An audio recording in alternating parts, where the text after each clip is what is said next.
मैं हूँ ममता सिंह। अपने यूट्यूब चैनल पर आप लोग के स्वागत करते हैं। एक छोटा सा गीत से, वो महंगाई के ज़माना के। कैसा लगेगा कमेंट में ज़रूर बताइएगा और लाइक सब्सक्राइब ज़रूर कर दीजिएगा।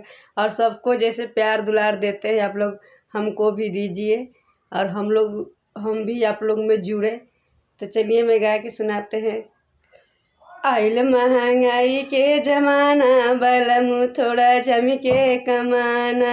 आइल महंगाई के जमाना, बलमु थोड़ा जम के कमाना। घरवा के खियाल बलमु थोड़ा जम के कमाना। सासु तना मारे ससुर तना मारे, सुतना मारे ससुर तना मारे। उन्हों से हम शर्माने बल थोड़ा जम के कमाना। उन्हों से शर्माने बलमु थोड़ा जम के कमाना। आइल महंगाई के जमाना, बलमु थोड़ा जम के कमाना।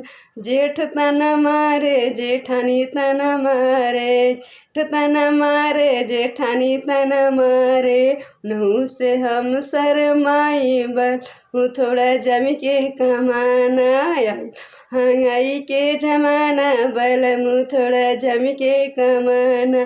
घरवा के रख खिला बलमु थोड़ा जम के कमाना। देवर मारे देवरानी तना मारे, देवर तना रे देवरानी तना मारे। आइल महंगाई के जमाना, बलमु थोड़ा जम के कमाना।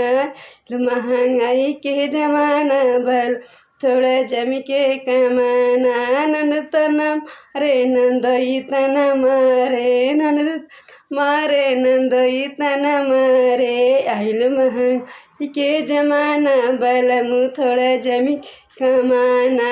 उन्हों से हम शर्मानी बलमु थोड़ा जम के कमाना। आइल महंगाई के जमाना, बलमु थोड़ा जम के कमाना।